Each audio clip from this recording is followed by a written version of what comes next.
Pwede, hindi pwedeng gawin yun at the moment. But to restore the trust of the public daw, SP, sa gitna ng mga issues ng corruption. Well, first of all, and I have vowed already, we will make sure that the budget process, as far as the Senate is concerned, will be transparent and accountable. Everything will be done through the eyes or within the purview of the people, no, of the public. So that's one. No? And then hopefully the ICI can open to the public its deliberations. You know? That's another. And the most important of all is that the judiciary act well. In other words, may mga ma-prosecute, may mga makulong, at may ma-find guilty yung mga guilty. You know, to make sure that those who are guilty are proven so and are sentenced. Palagay ko doon pag nakita ng mga tao na gano'n na nangyayari, malinaw ang paggamit ng pera nila. Diba? Malinaw ang investigasyon. Malinaw din ang resulta ng judiciary. What more can you ask for? Yun ang importante. So SP, hindi ho option yung pagbibitiw from President to Congressmen na sa sinasabi ni, para daw clean slate, sabi ni Senator Alan. Cannot be an option. What do you do with those who are not guilty? What do you do with those who are newly elected and have no bad records? What do you do with them? Idadamay mo doon sa mga guilty or sa mukhang guilty kung hindi man guilty. Kung meron mang marumi, ba't natin idadamay yung mga malinis doon sa marumi? So I don't know, it's very far-fetched as far as I'm concerned. It's we will be entering something like uncertainty and chaos in the political world pagka ganon.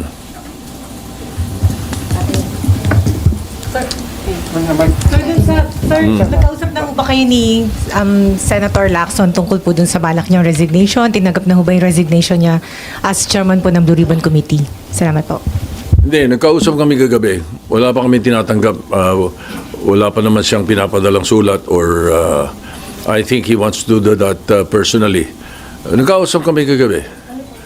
And ayun, nagkausap kami kagabi. Nagsabi na siya, SP, na You know, Senator Lacson is frustrated. He's not stressed. Sanay sa stress yun eh. Yeah, pero ang nakikita niya, frustrated because nag-hearing siya, may umaangal. Bakit nag-hearing? Pag hindi siya nag-hearing, may umaangal. Ba't hindi nag-hearing? Ano ba talaga? Diba? So, and then I think the way he ran the Blue Ribbon Committee hearings were very good. So, siguro, the man is frustrated. I will support whatever decision he makes, and I will accept whatever decision he makes, and he has my 100% support, whatever it is. SP, yung pong decision niya po ba ay final na o pwede pa po siyang mapahinuhod ng majority at ninyo na magstay put as chairman po ng Blue Ribbon Committee? I think that question is best asked of him. I cannot answer for him. Pero sir, anong sense ng majority? We can only hope for the best. Opo, pero sir, ano po ang sentiment, sir, ng majority bloc? Sabi niyo po you're in touch with them. Ano po ang sinabi nila? Gusto ho ba nilang manatili si Senator Lacson o gusto nilang mapalitan? Karamihan, hindi naman komentaryo iba pa, pero yung karamihan ay sinasabing nila na baka pwede pa makausap si Senator Lacson. Para po? To stay. Kasama ba yung sila pag-usapan niya? Sinabi niyo po ba sa kanya to reconsider his decision? Hindi, because I was checking on our WhatsApp group, after Senator Lacson and I talked already. It was late in the evening. Last night. Sir, ay, sorry. Sir, meron po kasi mga nagko-comment na kaya raw po aalis si Senator Ping is para hindi na ma-unstabilize yung pong, ma-destabilize yung pong Senate leadership na meron daw pong namumungko, parang siya na lang daw yung sacrifice dahil maraming hindi masaya daw dun sa pagpapatakbo niya ng Blue Ribbon. Everybody's entitled to his own opinion, so whatever they say, it's up to them if that's their opinion. But as far as I'm concerned, and my opinion is, the Senate is stable, both majority and minority. I am very sure that the Senate is stable, and we will make sure, under my leadership, we will make sure that everything will be transparent, everything will be accountable.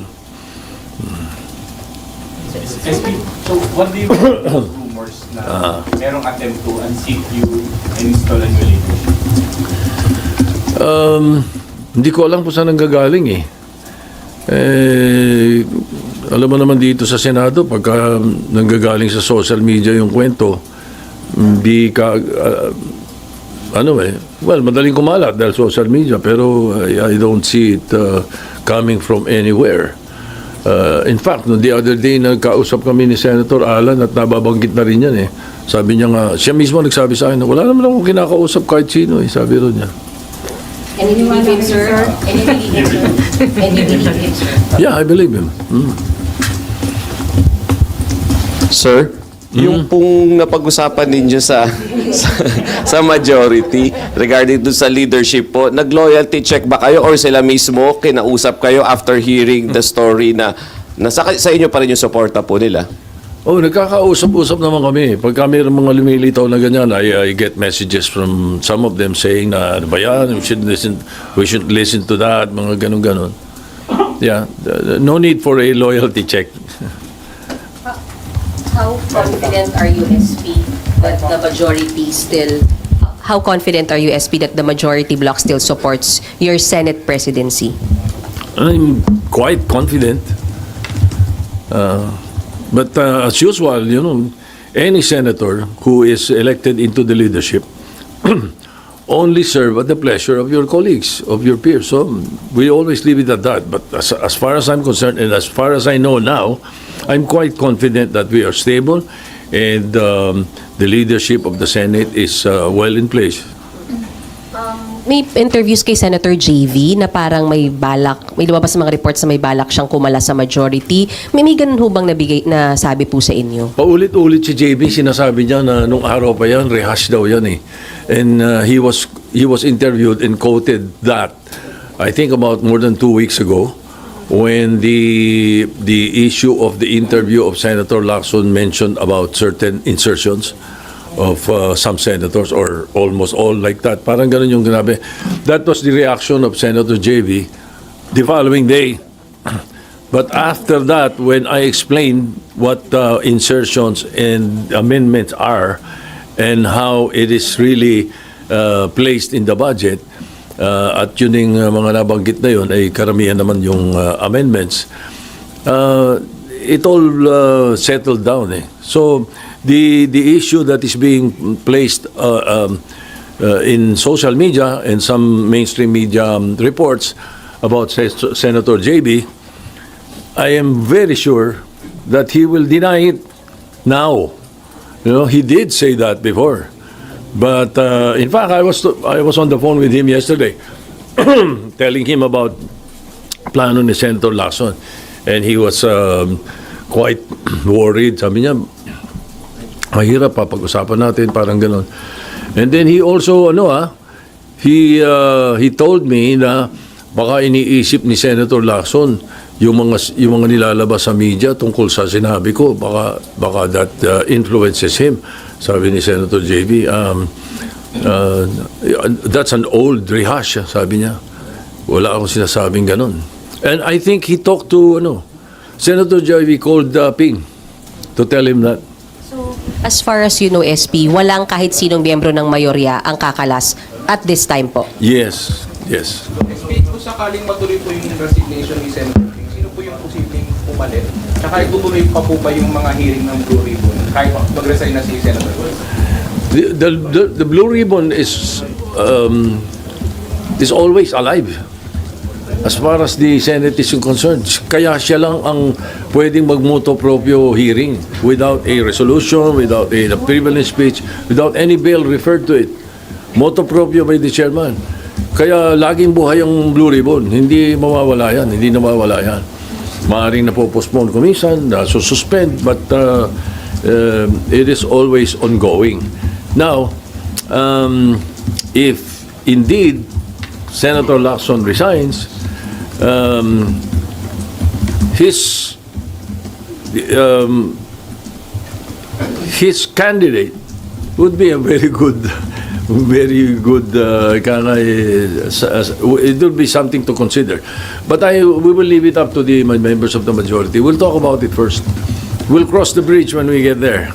Pero sir, yung flood control investigation, pagpapatuloy pa rin po ba? Siyempre, kung ano yung mga dapat maipadala na namin, meron kami mga nakakuha na marami ng informasyon na nakuha Ang importante dito, ipadala ito sa ICI and the DOJ so that they continue with it can aid them in their the performance of their mandates. Laking tulong yun, palagay ko, sa kanila. SP, kayo po ba personally, meron po kayong... Sir, nasa harap na ako. SP, kayo po personally, meron kayong pick for the Blue Ribbon Chair? For the new... Meron po kayong gustong choice ninyo for Blue Ribbon Chairman?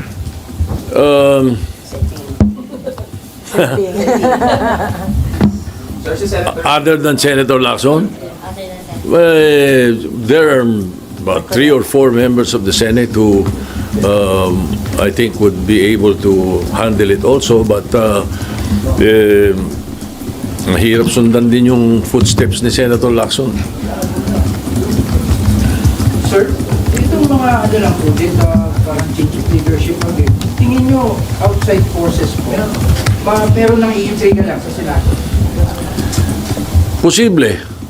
Malamang may mga nag-iintriga lang sa Senado. Sige, sapagkat pagkausap ko naman yung leadership ng minority, wala naman kaming hindi pinagkakaunawaan Sir, political group? I'm sure. Yeah. Meron na kayo iniisip sir kung anong grupo? I don't know.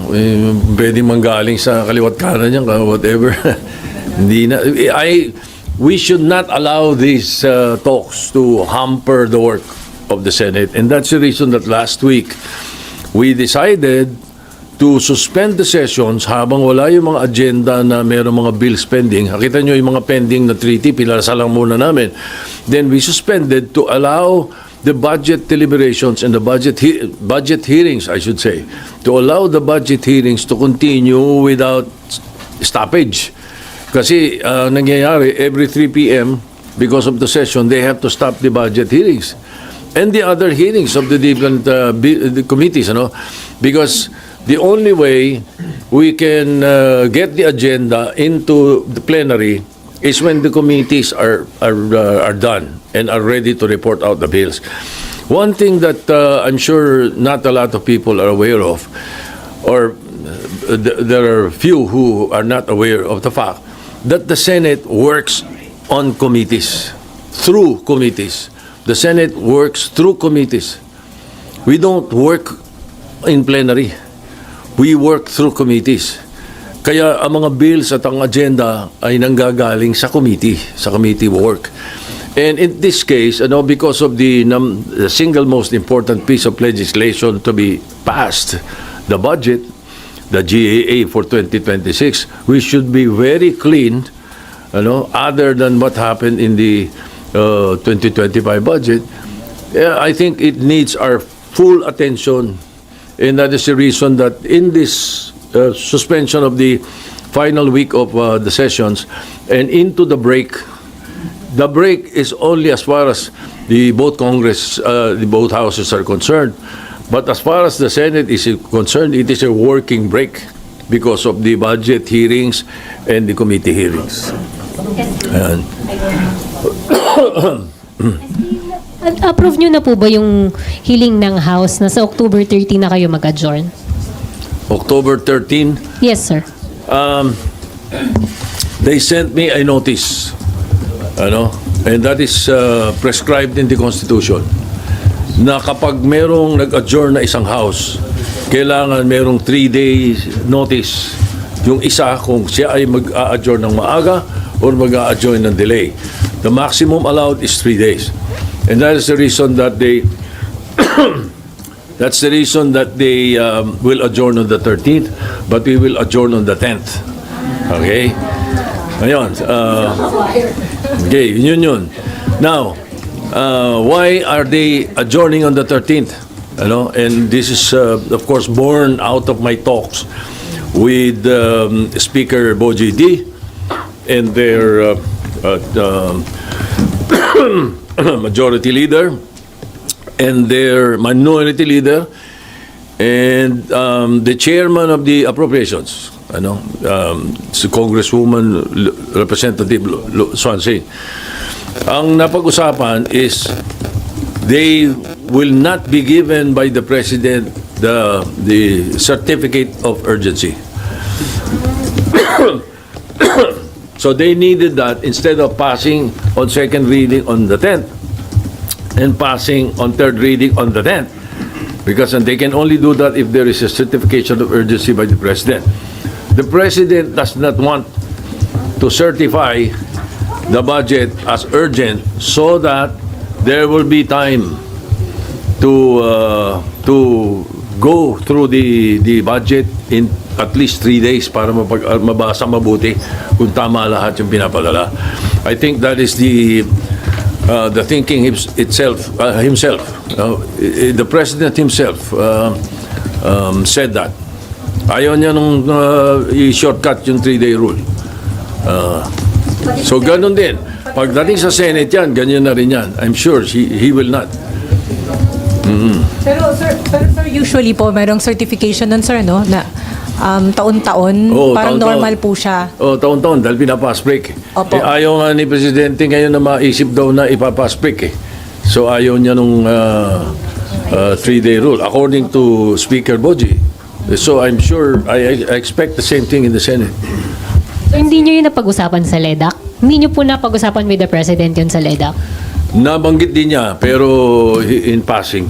And in the LEDA, we were able to coordinate lang or pinagsama-sama namin yung bills ng mga senador, top 3 each.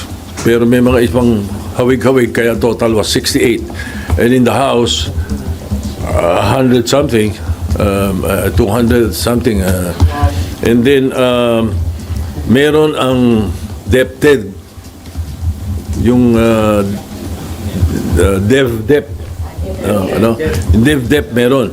So pinagsama-sama namin yun in the first regular session of the 20th Congress, which is now, at least there are 12 in the LEDAC that was agreed upon in the LEDAC and with the President's consent. Sir, yung hindi po pag-certify as urgent nung budget, hindi naman siya makaka-affect or makaka-delay dun sa proseso. Hindi, makakabuti. Sapagkat Why, lagi na lang eh. Nagmamadali ang Congress nung araw pa hanggang ngayon. Pagdating nung aapurahin yung pagpapapasa on second reading, tapos hihingi ng certification sa Presidente para on the 3-day rule is removed. Papasa na rin on the same day. Tanong, nabasa nyo ba? Di ba? Tanongin mo yung mga congressman saka mga senador. Nabasa nyo ba pagkatapos ng second reading? Di ba? So maganda talaga na tama yan, na hindi approve on the same day. You have 3 days to go over and review what you approved on second reading before you vote in a nominal vote on the third reading. Sir, dahil po dun, bukod sa insertion, sir, yung ganong paspasan, naging paraan din, sir, para mailusot yung insertions? Correct, correct. Pag hindi in-approve on second reading, at somewhere along the way pinasok ang amendment or in the BICAM, pinasok insertion 'yun. 'Yun ang insertion. 'Yun ang hindi natin dapat tinotolerate, Kahit anong ganda ng insertion. Sabi mo, pagpapagawa ng ospital sa kung saan lugar. Ang importante is you do it in plenary, so talagang naka-record kung sino nag-propose, ano pinropose, at saan kukunin yung pambayad doon sa pinopropose niya. Maliwanag, Hindi yung nangyayari ng mga nakaraan, which was highlighted by the 2025, Kaya pumutok lahat ito dahil sinabi ng presidente bigla sa SONA na nagulat siya rin sa 2025 budget biglang yung unprogrammed hindi mo alam sino naglagay, saan ang galing, sinong gumamit, di ba? So, and again, I have discussed it with our chairman of the Committee on Finance. We will, as much as possible, and if possible 100%, no unprogrammed funds. So, anong decision po dyan, sir? Oh yeah. Kami ni Senator Gatchalian. So, final decision na yan, sir? We will make sure that when we discuss the budget finally on second reading, before third reading, there should be no unprogrammed funds.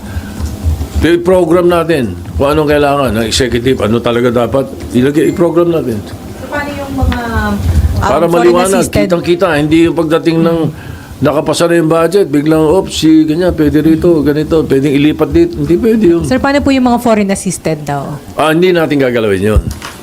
Yung foreign assisted lang ang iaalaw natin doon sa tinatawag na ang program funds. Yung lang foreign assisted. Wala nung singit. SP, SP sa NEP po ba may UA agad? And would you know kung magkano yun ngayon for 2020?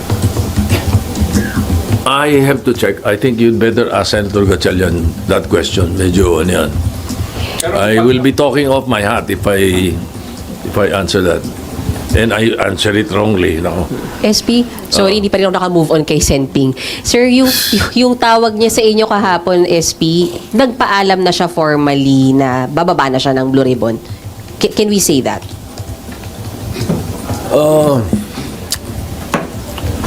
Wait, let me recall. Sino ba tumawag? Ako ba tumawag o siya tumawag? Teka.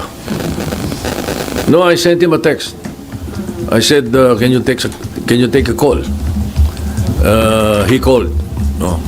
And then, I said na, ano ba partner yung sinabi mo sa media? Sabi nga niya. Sabi niya, hindi, magsasabi talaga ako sa'yo. Sabi niya, natanong lang ako. Parang like that, And then, it's very frustrating. Alam mo naman, sabi niya. Ganun yung conversation namin. And the rest of the conversation is private conversation. You should not ask. Nagpaalam na sa inyo si Senping as far as yung pagbaba from Blue Ribbon. What is that again? Nagpaalam na si Senping sa inyo sa pagbaba niya sa Blue Ribbon. Sinasabi niya nagpaplano siya na mag-resign. So, non-final pala. Well, until I receive the letter or he stands up on the floor and says he's resigning, he plans to resign. That's the accurate phrase. He's planning to resign. Pero sa plenary lang po siya pwede mag-resign? Ha? Sa plenary po siya? Pwede siyang sumulat. Pwede rin sa plenary. Pero what will happen is that we will, if he does that on the floor or he sends a letter, the only time he is deemed resigned is when we elect a new chairman. Di ba? Technically. Dapat sa floor. Unless he says, no, I'm resigning now. And I'm sending the letter na, unless he does that, then bakante bigla yung Blue Ribbon. Yung caucus po sa Wednesday, SP, doon mapapag-usapan if ever itong pagbaba niya at kung sino yung papalit. Pwede Sino ba? may sabi sa'yo may koko sa Wednesday? Sir, sinabi niyo sa group natin. Sinabi ko ba? Wednesday or Thursday? Oh, yun, merong or Thursday. So, Thursday. No, I'm not sure. Maybe Wednesday. Tinatanong ko muna kung ano yung preferred nung aming mga kasama. You know, I lead by consensus. Alam mo naman tayo, hindi. SP, sorry, kailangan ko itanong. So sa Friday, wala po tayong ini-expect na palitan leadership sa pag-resume po at sa bago magsara yung mag-adjourn po? Wala kaming ini-expect na ganun. SP po lang po. Sakali po na mag-resign nga po or mag-withdraw sa pwesto si Senator Ping, ano po bang mangyayari doon kila Curly Discaya, kila Bryce Hernandez na nasa under custody? Yung mga naka-contempt, they're still under contempt. Their contempt stems from the Blue Ribbon Committee, not from Senator Lacson. So they remain in contempt. At saka ano yun, mas mabuti para sa DOJ yun at saka sa ICI sapagkat pag kailangan sila, hinihiram lang sa Senate, nagpapaalam na sa akin. And I informed the Blue Ribbon na pinapadala sila ron para iniimbestigahan tapos babalik dito. Kung wala na yung contempt nila, baka mahirapan tayong hagilapin sila pag kailangan sila ng DOJ. Sir, sabi po ni Senator Lacson, dun sa supposedly hearing po, sir, maaga pa. Sir, sabi ni sabi ni Senator Lacson, sir, dun sa sana ay hearing on Wednesday, na-cancel lang po. Meron siyang tentative na listahan po ng imbitahin and kasama dun sina Congressman Zaldico and Congressman Romualdez. Sir, kung itutuloy ang investigation, are you inclined to sign the invitation po? We will leave it to the mahirap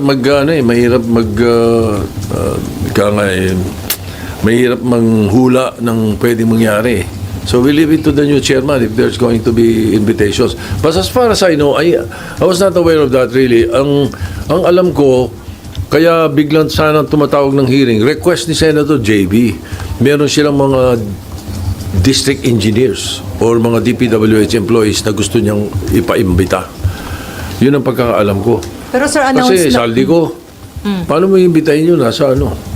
Nga, sir, pag hindi po na-serve yung invitation, sir, is that would be followed by ano daw po with the subpoena and Usually, arrest. kung medyo ano naman tayo, usually invitation. Pag hindi inono ni invitation, show cause, order. Maganda explanation, wala ka magagawa. Hindi maganda explanation or hindi natin gusto yung explanation, then subpoena kasunod. Pero sir, announce na po rin ni Senator Lacson last week sir, na iimbitahin po sina Congressman Zaldico and Congressman Romualdez.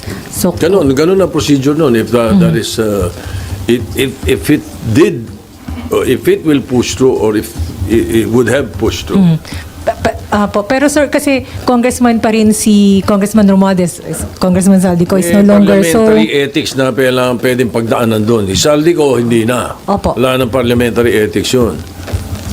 So pag-uusapan niyo pa po sir sa majority block kung padadala ng invitation si Congressman Romualdez o basta in-endorse po ng Blue Ribbon Committee, you'll sign? But siyempre kung ano sabihin ng Blue Ribbon Committee. Okay. Oh. Do you share yung frustration po ni Senator? To a certain extent. To a certain extent. Kasi kumisan kasi yung mga hearing namin na kung napapanood nyo naman siguro may mga spurious Di ba? May mga spurious na mga hindi naman dapat na pinag-uusapan sa Blue Ribbon nakakasingit So to a certain extent, I understand his frustration. Okay. Thank you very much. Thank you.